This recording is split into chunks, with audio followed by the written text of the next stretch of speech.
Assalamualaikum warahmatullahi wabarakatuh. Alhamdulillah bertemu lagi di channel YouTube Mama Denis ya. Untuk hari ini sahabat, saya akan berbagi info untuk cara perawatan dan perbanyakan tanaman sukulen. Ini tanamannya cantik ya.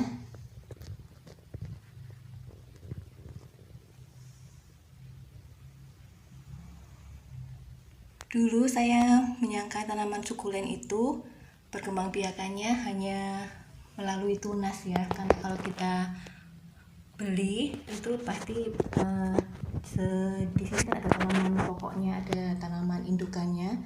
Nah, di daerah bawahnya, di dasar tanaman itu biasanya ada tunas-tunas yang bermunculan seperti ini. Ini dulu waktu beli masih kecil sekali, ini tunasnya sekarang sudah mulai besar.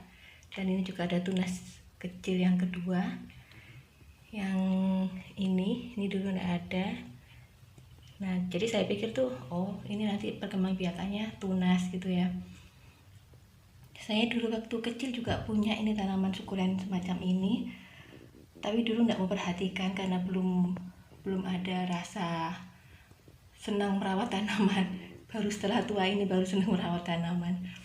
Nah, untuk ternyata perbanyakan sukulen ini enggak hanya melalui tunas, tapi bisa juga melalui potongan-potongan daun ya.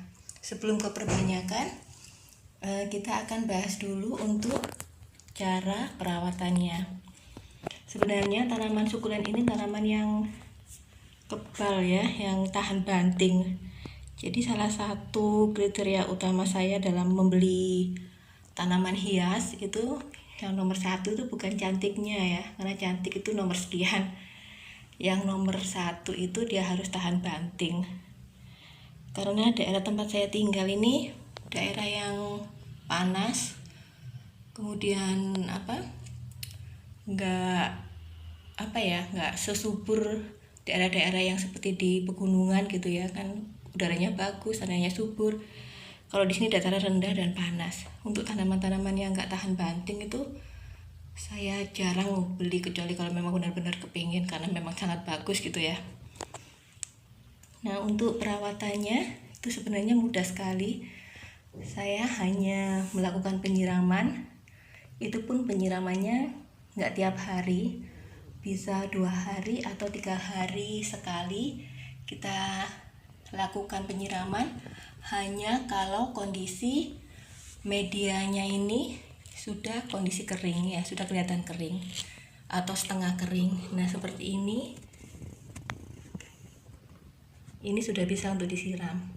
Tapi kalau masih basah, kita tidak perlu menyiram karena nanti dia akan busuk di akarnya.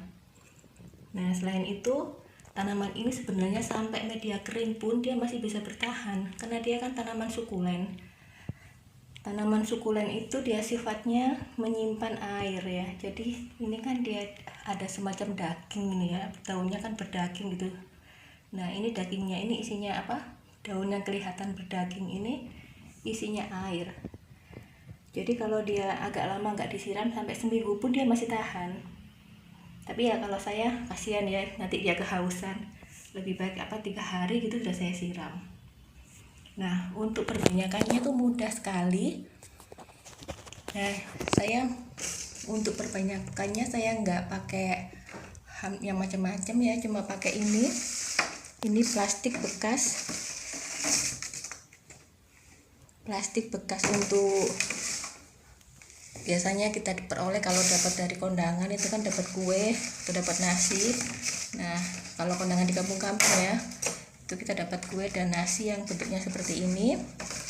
Nah, ini tinggal kita lubangi dengan paku. Nah, ini pakunya dipanaskan dulu. Kita lubangi di daerah bawahnya juga atasnya. Nah, setelah, kalau yang untuk bawahnya ini kan untuk untuk drainase ya, untuk air supaya bisa keluar.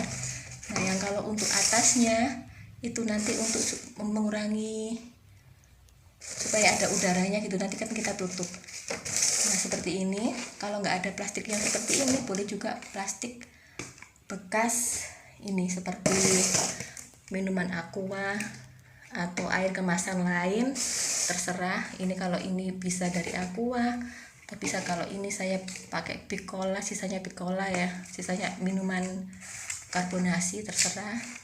Nah kemudian udah gini aja caranya. Nah ini kita isi dengan medianya yang kita gunakan itu campuran dari, saya pakainya itu ini pupuk organik ya, kebetulan ini mereknya Boss. Ini bahan-bahannya tanah humus halus, kemudian pupuk kandang halus, dan daun-daunan halus. Ternyata pupuk ini kalau menurut saya itu bagus ya, cuman terlalu padat. Nah dan untuk mengurangi kepadatannya, saya tambahin dengan ini sekam bakar ya. Nah ini sekam bakar ini supaya dia nggak terlalu padat, nggak cepat padat medianya. Ini pakai sekam bakar. Jadi perbandingannya 1:1. Satu bagian pupuk yang sudah, pupuk organik yang sudah jadi ini namanya pupuk organik Boss atau terserah merek apa, dan satu bagian lagi saya gunakan sekam bakar. Kemudian kita taruh di tempat yang sudah kita lubangi tadi untuk potnya. Sudah, langsung kita tata aja seperti ini. Nah ini yang sudah lama, ini yang masih baru, ini baru 2 mingguan atau 1 bulanan, lupa saya. Ini yang posisi yang awal, yang di baris pertama ini sudah hampir 3 bulan. Ini masih sebesar ini. Agak lambat, memang saya nggak kasih pupuk, nggak kasih apa-apa ini.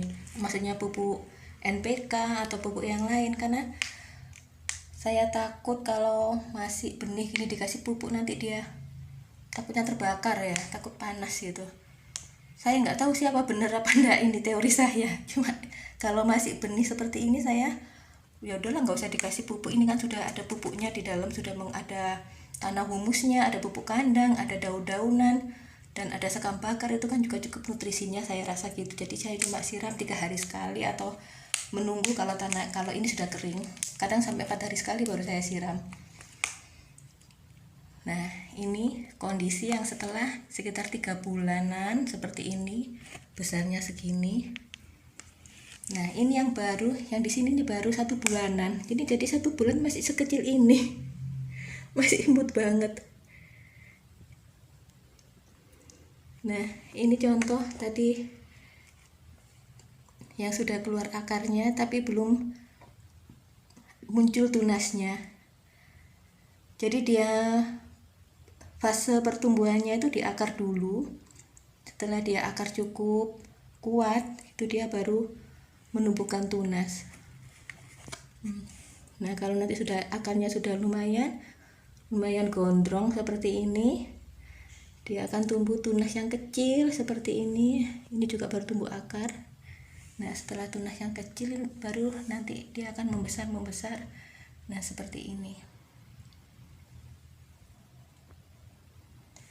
ya, cantik ya.